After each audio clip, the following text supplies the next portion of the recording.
आज नाही अशा विषयावरती आपण मनन करूया की तुमच्या लाईफमधले जे चॅलेंजेस आहेत,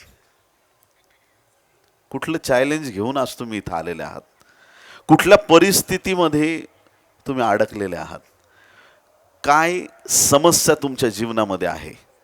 आज रात्री आपल्या चॅलेंजला चॅलेंज करायला प्रभू आपल्याला शिकवणार आहे. ज्या गोष्टीने तुमच्या जीवनामध्ये समस्या निर्माण केलेली आहे, त्या समस्येसाठी तुम्ही एक समस्या आहात. त्या अडचणीत आणण्याचं सामर्थ्य देवाने तुम्हाला दिलेलं आहे. प्रॉब्लेमला रद्द करण्याचं सामर्थ्य पवित्र येशू ख्रिस्ताच्या नावामध्ये तुम्हाला आणि मला प्राप्त झालेलं आहे.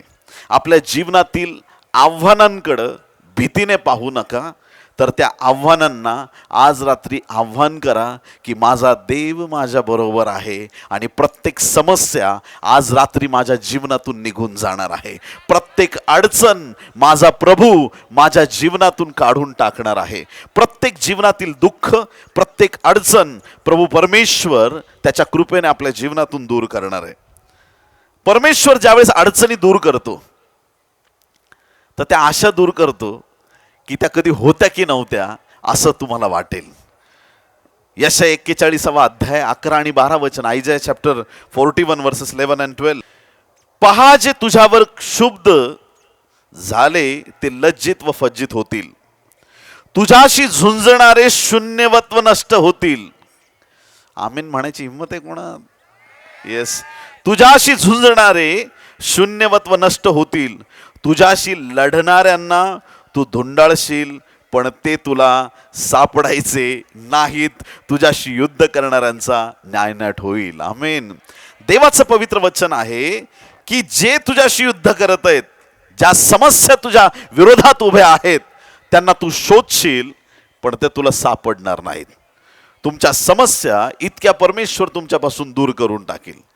मिस्री सैन्य इस्रायल लोकांनी शेवटचं पाहिलं आणि त्यानंतर त्यांना ते दिसलं नाही, कारण की परमेश्वर इस्रायल लोकांच्या बाजूने लढत होता. देवाच्या प्रिय संतगणांनो, या ठिकाणी बायबलचं पवित्र वचन आपण पाहत आहोत आणि ह्या वचनात परमेश्वर आपल्याला सांगत आहे, तुझ्या वैऱ्यानं तू धुंडाळशील, पण ते तुला सापडणार नाहीत. अडचणी आज आहेत, उद्या नसतील. किती लोक आमेन म्हणतील? हालेलुया. पण आमचा देव काल, आज आणि युगानुयुग एकसारखा परमेश्वर आहे. मग आम्ही अडचणींवरती फोकस करण्यापेक्षा का नाही आम्ही आमच्या येशूवरती फोकस करावा. आमच्या देवाकडे आमची निरंतर नजर लागलेली असावी. निरंतर परमेश्वराच्या सामर्थ्यात आम्ही टिकून राहावं आणि देवाचा आम्ही गौरव करावं. ही परमेश्वराची आपल्या जीवनासाठी योजना आहे. देवाच्या निवडलेल्या लोकांनो, समस्यांना चॅलेंज करा. समस्या येतील आणि निघून जातील, पण आपल्याला फरक पडणार नाही. किती लोक आमेन म्हणणार? हालेलुया. समस्या येतील आणि समस्या जातील, पण आपल्या जीवनावर त्याचा कुठलाही दुष्परिणाम प्रभू होऊ देणार नाही. कारण प्रभूने त्याच्या सामर्थ्याने, त्याच्या रक्ताच्या आड आम्हाला घेतलेला आहे. आम्ही प्रभूच्या सान्निध्यात आहोत.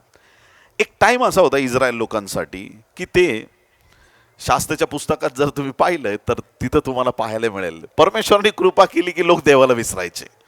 तसे आपल्या अकोल्याचे लोक खूप चांगले आहेत, प्रत्येक परिस्थितीत देवाला लक्षात ठेवतात.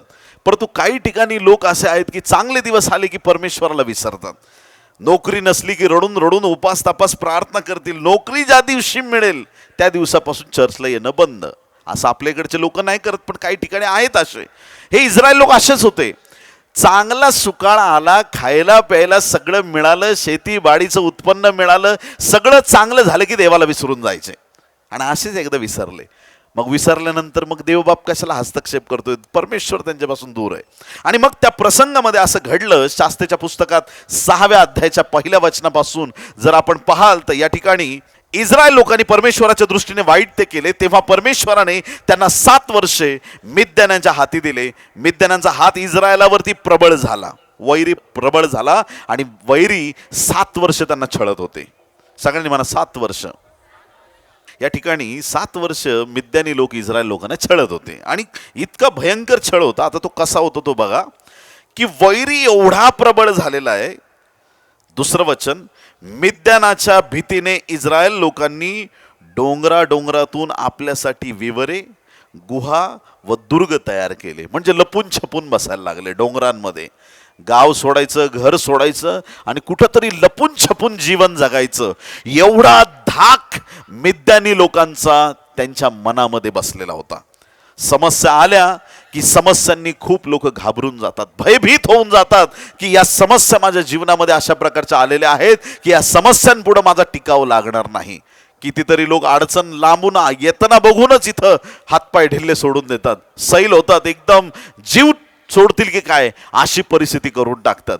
या प्रसंगामध्ये या मिद्यानी लोकांच्या भीतीने देवाचे लोक भयभीत झालेले आहेत. विसरले आमच्या बरोबर कोण परमेश्वर आहे, विसरून गेले त्या परमेश्वराला आणि त्यांच्या जीवनामध्ये भीतीने त्यांना इतकं ग्रासलं की ते गुहांमध्ये आणि डोंगरांमध्ये इकडे तिकडे लपाछुपी खेळू लागले. आता बघा 3ऱ्या वचनात, मग असे होई की शेते पेरल्यावर मिद्यानी, अमालेकी आणि पूर्वेकडचे रहिवासी त्यांच्यावर चढाई करत आणि ते त्यांच्यावर हल्ला करत. सगळ्याच बाजूने हल्ले व्हायचे आणि त्यांच्या समोर तळ देऊन गज्जाच्या परिसरात पर्यंतचा, म्हणजे आता जे गाजा आहे, पूर्वी पण प्रॉब्लेम, आत्ता पण, गज्जाच्या परिसरापर्यंतच्या पिकाचा नाश करत व इस्रायलात अन्न, शेरडे मेंढरे, गाई बैल गाढवे वगैरे काही एक उरू देत नसत. आले की डायरेक्ट सगळं काही लुटून घेऊन जायचे, सगळ्या गोष्टींचा नाश करायचे मिद्यानी लोक. अशा प्रकारे इस्रायल लोकांवरती त्यांची दहशत बसलेली होती. इतक्या भयाचं वातावरण आहे की आता आमच्याकडे जे आहे सगळं काही मिद्यानी लुटून नेतील, या भीतीमध्ये आणि या तणावामध्ये इस्रायली लोक आहेत. 5वं वचन, कारण ते आपले पशु व डेरे घेऊन चढाई करत आणि टोळधाडीप्रमाणे उतरत, ते व त्यांचे उंट अगणित होते. वैरी किती आहेत? सगळे म्हणा अगणित. वैरी किती आहेत? अगणित आहेत, मोजता येणार नाहीत. त्यांचे उंट मोजता येणार नाहीत, त्या लोकांची संख्या मोजता येणार नाही, एवढे संख्येने अगणित आहेत. आणि ही इस्रायल लोक जे आहेत, देवाचे लोक आहेत, ते संख्येने फार कमी आहेत आणि त्यांना मनात धाक बसलेला आहे, आता पुढं काय होणार. अशा प्रकारे ते देश उजाड करायला येत असत. मिद्यानामुळे इस्रायलाची हालाकीची अवस्था झाली, तेव्हा इस्रायल लोकांनी परमेश्वराचा धावा केला. आमेन. मिद्यानाच्या जाचामुळे इस्रायल लोकांनी परमेश्वराचा धावा केला. अडचणीच्या प्रसंगी ज्यावेळेस या देवाच्या लोकांचे डोळे उघडलेले आहेत, त्या देवाच्या लोकांनी देवाला हाक मारायला सुरुवात केलेली आहे. परमेश्वराकडं धाव घ्यायला त्यांनी सुरुवात केलेली आहे. आणि परमेश्वराने अशी काही कृपा केली की 2 प्रकारचे संदेश परमेश्वरापासून इस्रायल लोकांना या कठीण परिस्थितीमध्ये प्राप्त झाले आहेत. पहिला संदेश एका संदेष्टाच्याद्वारे आला. 8 ते 10 वचनामध्ये या ठिकाणी बायबल सांगतं की परमेश्वर इस्रायल लोकांकडे एका संदेष्टाला पाठवतो आणि त्या संदेष्टाच्या वचनांनी इस्रायल लोकांना परमेश्वर प्रोत्साहित करतो की परमेश्वर तुम्हाला तुमच्या वैऱ्यावरती विजय देणार आहे. पहिला जो संदेश आहे तो संदेष्टाकडून आलेला आहे आणि दुसरा जो संदेश आहे 11व्या वचनामधला, तो संदेश देवदूत घेऊन आलेला आहे. देवाच्या लोकांनो, यावेळेस आपण पाहूया 11 वचन, शास्ते 6 आणि 11. मग परमेश्वराचा दूत अफ्रा येथे येऊन योवाश अबिएझरी ह्याच्या एला वृक्षाखाली बसला. त्यावेळी त्याचा मुलगा गिदोन मिद्यानापासून गव्हाचा बचाव करण्यासाठी द्राक्षकुंडात त्याची जोडणी करत होता. म्हणजे शेतीचं काम पण हे देवाचे लोक ओपनली करू शकत नव्हते, लपून छपून एकदम त्यांना त्यांची शेत, त्यांचं सगळं उत्पन्न सांभाळावं लागत होतं. बायबल सांगते या ठिकाणी गावाचा बचाव करण्यासाठी त्याला ह्या लपून गोष्टी कराव्या लागतात. आणि तो लपलेल्या स्थितीमध्ये असताना 12व्या वचनात बायबल सांगतं त्याला परमेश्वराच्या दूताने दर्शन देऊन म्हटले, हे बलवान वीरा, परमेश्वर तुझ्या बरोबर असो. आमेन. या ठिकाणी गिदोन एका घाबरलेल्या स्थितीमध्ये आहे. इस्रायली लोक भयभीत झालेल्या स्थितीमध्ये आहे, देवाचे लोक घाबरून गेलेल्या स्थितीमध्ये आहेत. आणि अशा या प्रसंगामध्ये परमेश्वर एका संदेष्टाला त्यांच्याकडे पाठवत आहे. एक संदेष्टा त्यांच्याकडे पाठवून त्यांना तो सांगत आहे की हे देवाच्या लोकांनो, तुम्ही घाबरू नका, युद्ध तुमचं नाही, तुमच्या देवाचं आहे. तुमच्या वैऱ्यांवरती तो तुम्हाला यशप्राप्ती घडून आणणार आहे. तुम्ही घाबरून जाऊ नका, तुम्ही हिम्मत हारू नका, कारण की मी परमेश्वर तुम्हाला सांभाळणारा देव आहे. आणि ते इस्रायल लोक, देवाचे लोक हा संदेश त्या संदेशाकडून ऐकत आहेत. आणि परमेश्वर एवढ्यावर थांबलं नाही, त्याने देवदूताला पाठवलं. लपणाऱ्या गव्हाची जोडणी त्या द्राक्षीच्या कुंडामध्ये लपून छपून करणाऱ्या, घाबरलेल्या अवस्थेत असणाऱ्या त्या गिदोनाशी बोलण्यासाठी परमेश्वराने आपला देवदूत पाठवला. आता देवदूत आल्यानंतर त्याला हे म्हणत नाही, हे घाबरलेल्या माणसा मी तुझ्याकडे आलोय. तो त्याला म्हणतो, हे बलवान वीरा. परमेश्वराला आज माहिती आहे तुमचा उद्याचा दिवस काय असणार आहे. आज तुमची काही स्थिती असो, आज तुम्ही घाबरलेल्या स्थितीत असाल, आज कदाचित तुम्ही दबून गेले असाल, आज कदाचित तुम्ही आजारात असाल, आज तुम्ही टेन्शनमध्ये असाल, पण परमेश्वर तुम्हाला सांगत आहे की तुम्ही बलवान वीर आहात. हालेलुया. देवाने तुम्हाला आशीर्वादित केलेलं आहे. परमेश्वर तुमचं भवितव्य, तुमचं जीवन तो आशीर्वादाने भरण्यासाठी तयार आहे. देवाच्या प्रिय लोकांनो, जसं गिदोनाने रणशिंग फुंकल्याच्या नंतर 32,000 लोक आले. किती लोक? 32,000. आता 32,000 काही थोडे लोक नाहीत.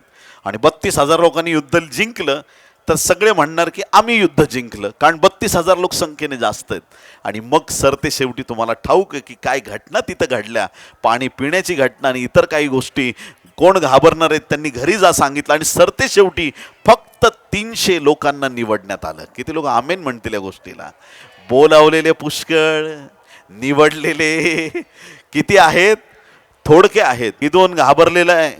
देवाचा दूत संदेश घेऊन आला आणि 300 लोकांना हाती घेऊन मिद्यानी लोकांना मागे लागून लागून त्यांचा पूर्ण नाश करून टाकला. हा परमेश्वर आपला देव आहे. प्रियांनो, भीती गिदोनाच्या पण मनात होती. भीती सगळ्या देवाच्या लोकांच्या मनात पण होती. भीती त्यांचं चॅलेंज होतं. मिद्यानी लोक त्यांच्यासाठी चॅलेंजिंग होते. पण त्यांनी ज्यावेळेस त्या गोष्टीला चॅलेंज दिलं, परमेश्वराने त्यांना यशस्वी केलं. तुमच्या समस्येला घाबरून इकडं तिकडं पळू नका. आमेन. हालेलुया. तुमच्या टेन्शनला, समस्येला, आजाराला, जीवनातील दुःखांना, काय तुम्ही फेस करत आहात, त्या परिस्थितीला घाबरून इकडे तिकडे वळू नका, स्थिर राहा. बऱ्याच वेळा लोक टेन्शनमध्ये येतात आणि म्हणतात, अरे अकोल्यात मी राहतो, मला खूप टेन्शन आहे, जरा 8 दिवस मी सुट्टीला कुठंतरी कुलू मनालीला निघून जातो, उटीला निघून जातो, बँगलोरला जातो. पण मी काय म्हणतो, तुम्ही तिकडं गेले तरी मन अकोल्यात सोडून जायची काही व्यवस्था आहे का?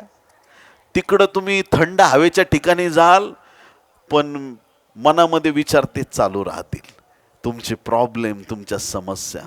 देवाच्या प्रिय लोकांनो, आपलं स्थान बदलल्याने समस्या सॉल्व्ह होत नाही. आपला विश्वास प्रभू येशूवर ठेवल्याने आपल्या जीवनाला संजीवन प्राप्त होतं. आपला विश्वास आपल्या परमेश्वराच्या ठाई प्रबळ केल्याने आपल्या जीवनातली परमेश्वर परिस्थिती बदलून टाकतो. आमेन. हालेलुया. हा आमचा जिवंत परमेश्वर आहे. देवाच्या प्रिय लोकांनो, ज्या वेळेस समस्या येतात, त्या समस्या दूर करण्याचं सामर्थ्य आपल्या परमेश्वराकडे आहे. समस्या येतील, समस्या निघून जातील, परंतु परमेश्वराच्या कृपेने आपल्याला फरक पडणार नाही, कारण परमेश्वराची साथ आपल्याला आहे. आता काही लोकांना असं वाटेल की समस्या आल्याने फरक पडला नाही, असं कसं काय होईल? होईल, होईल, नक्की होईल. फरक कोणाला पडतो माहिती आहे का? आता कळेल काही मिनिटांमध्ये. ऐकताय का तुम्ही? समस्यांचा फरक कोणाला पडतो आणि कोणाला पडत नाही हे कशावरून कळणार? मत्तयाच्या पुस्तकात 7व्या अध्यायाच्या 24 ते 29 वचनामध्ये एक सुंदरसा शास्त्र भाग प्रभू येशू ख्रिस्ताने स्वतः दिलेला एक सुंदर दाखला आहे. मत्तय 7:24 ते 29 या वचनामध्ये प्रभूचं वचन काय सांगतं ऐका.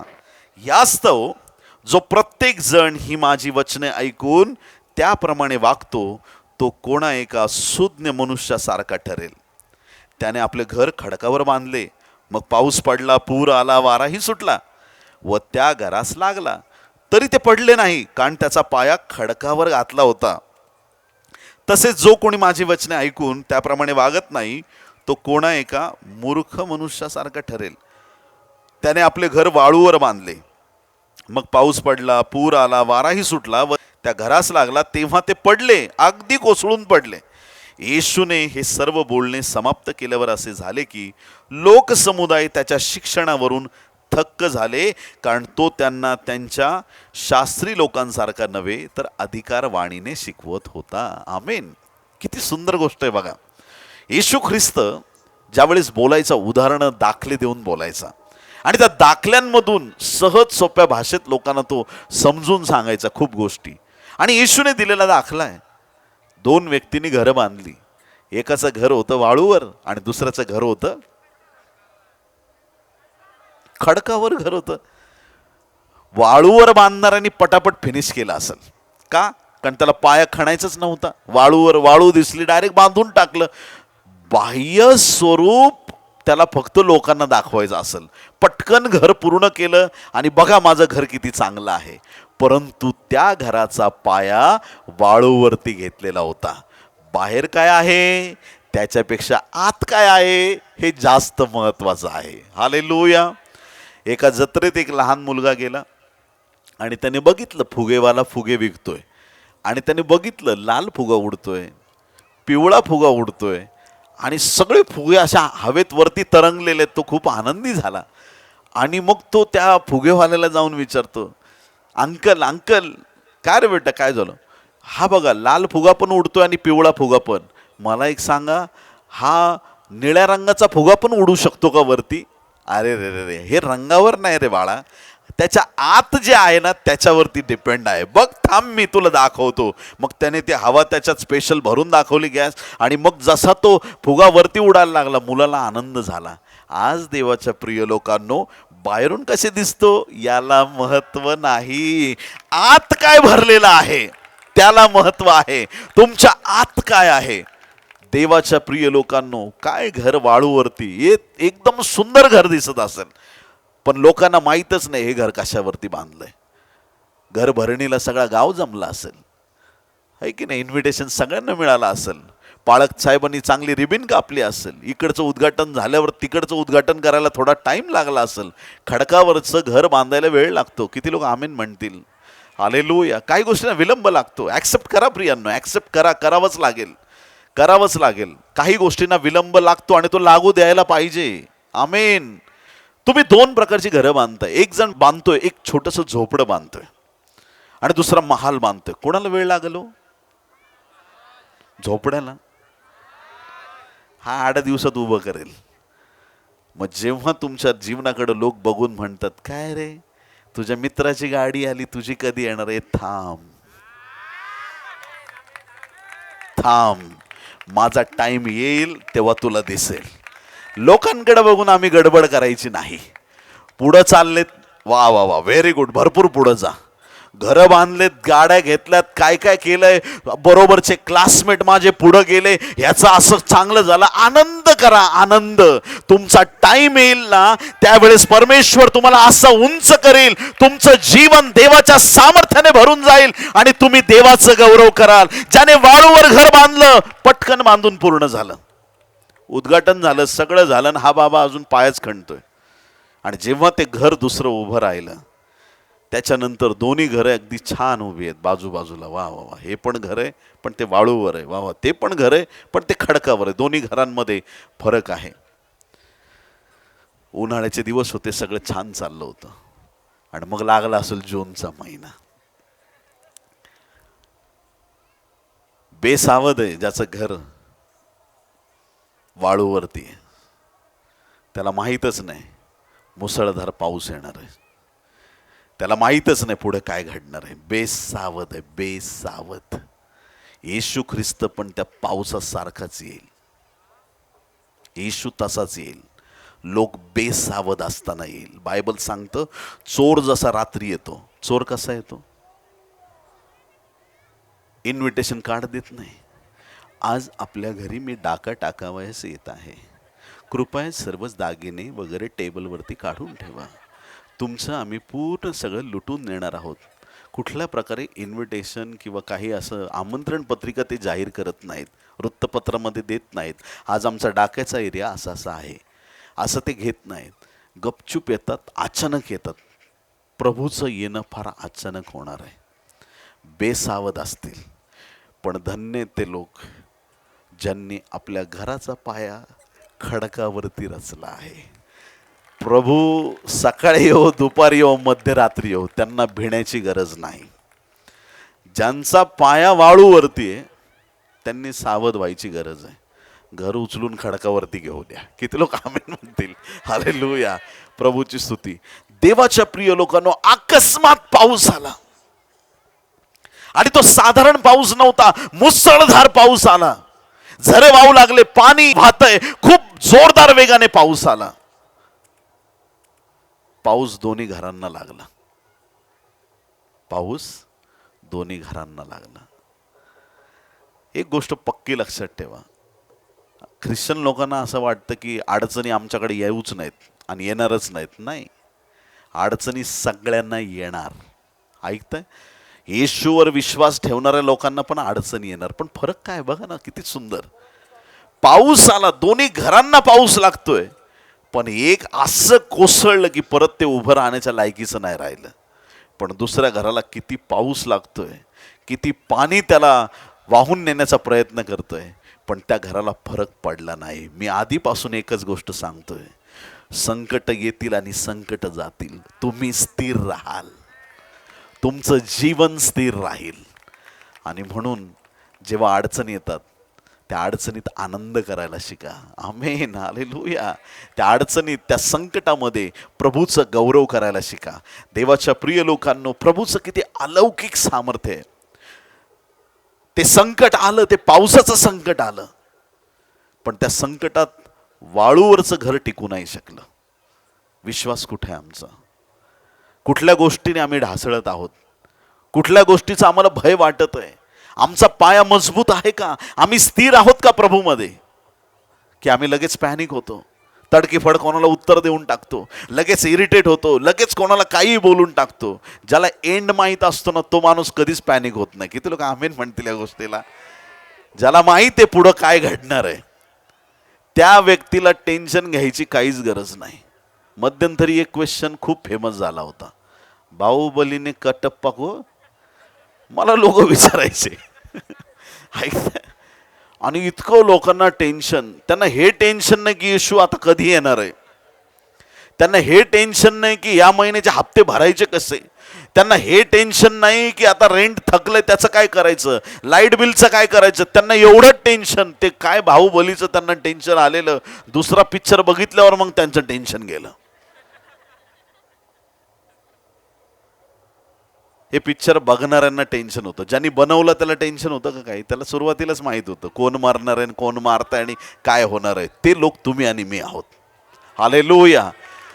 देवाचा आत्मा तुम्हाला पुढच्या गोष्टी प्रकट करणार आहे आणि तुम्हाला ही विश्वासाने तुम्हाला खात्री असते, पाऊस येऊ नये तर काही येऊ, हे घर पडणार नाही.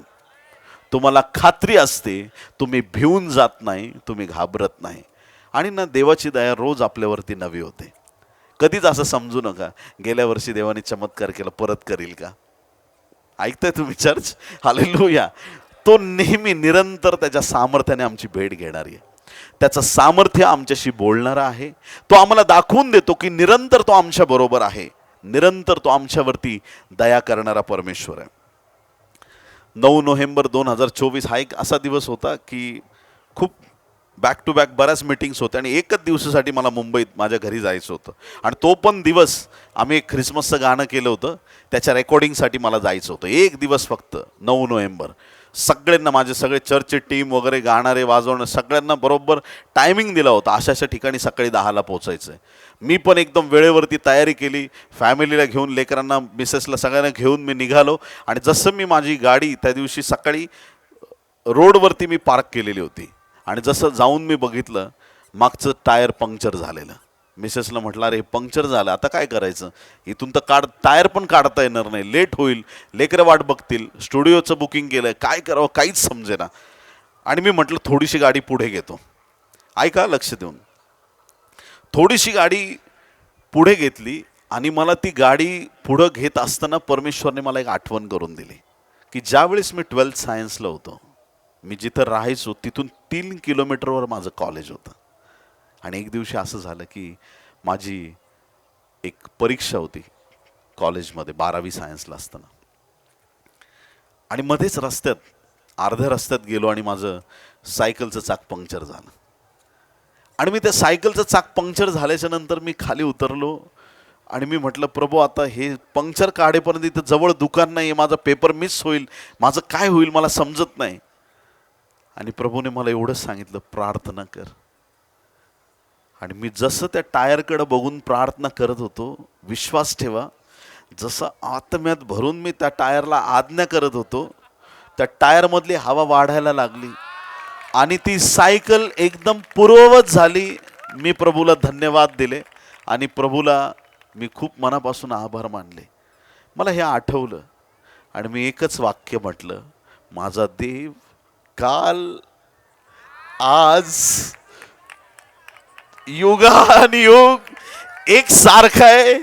जी त्याने माझ्यावर आधी दया केली, तो आजही ती दया करण्यासाठी समर्थ देव आहे. जे चमत्कार त्याने पूर्वी करून दाखवलेत ते आजही करण्यास सामर्थ्यवान आहे. तेव्हा त्याने तांबडा समुद्र दुभागला, आजही तो दुभागण्यास सामर्थ्यवान आहे. आजही त्याचं सामर्थ्य कार्य करणारा आहे. प्रभू परत एकदा होऊन जाऊ दे येशूच्या नावात. मला आवाज आला, झालंय. उतरून बघितलं, टायर पूर्ववत झालं होतं प्रियांनो. दोन्ही फोटो काढले होते, आधीचा पण पंक्चरचा. लगेच मिसेस म्हटल्या, हो काढा ना पंक्चर. अरे काढलं रे माझ्या देवानी. हालेलुया.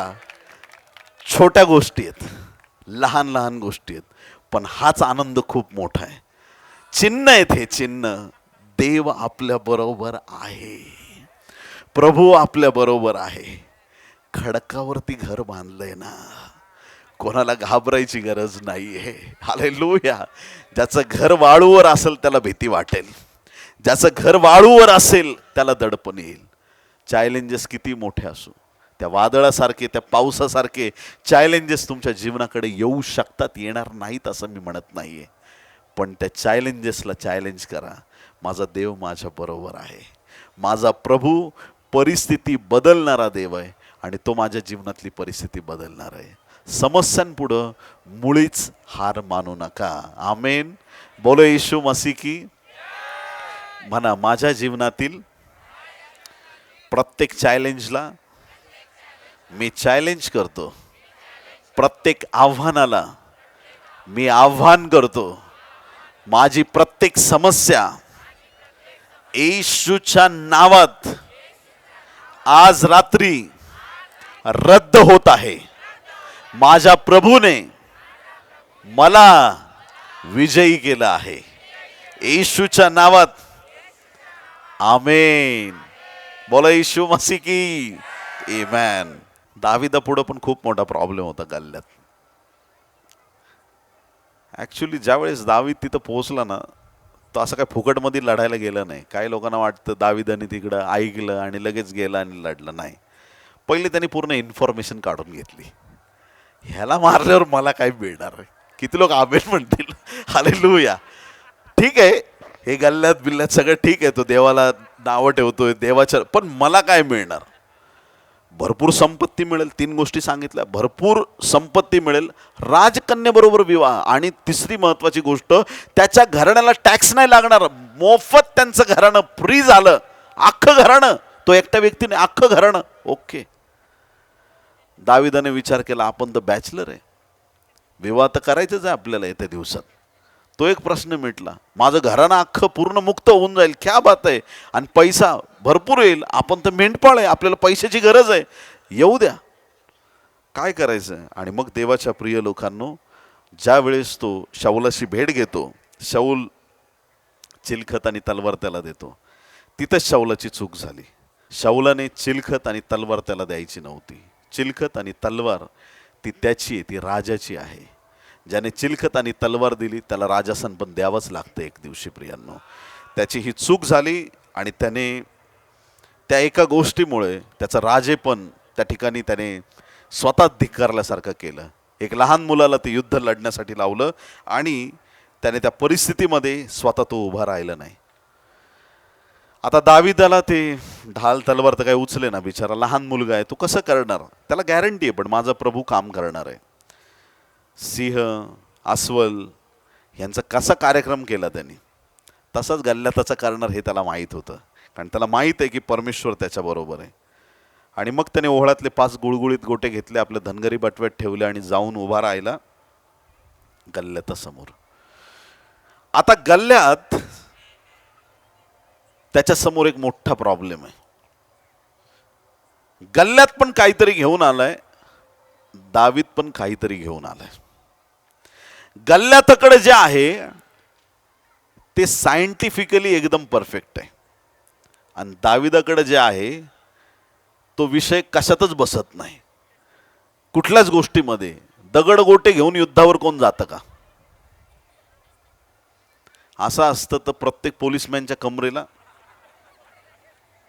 मिलिटरीवाल्यांकडं काय नसतं, हेच शस्त्र असले असते. शस्त्र चांगलं नाहीये. जे तो त्याच्या फील्डमध्ये त्याच्या मेंढरांच्या रक्षणासाठी वापरत होता तेच घेऊन आला. त्याला जे माहिती ते घेऊन आला.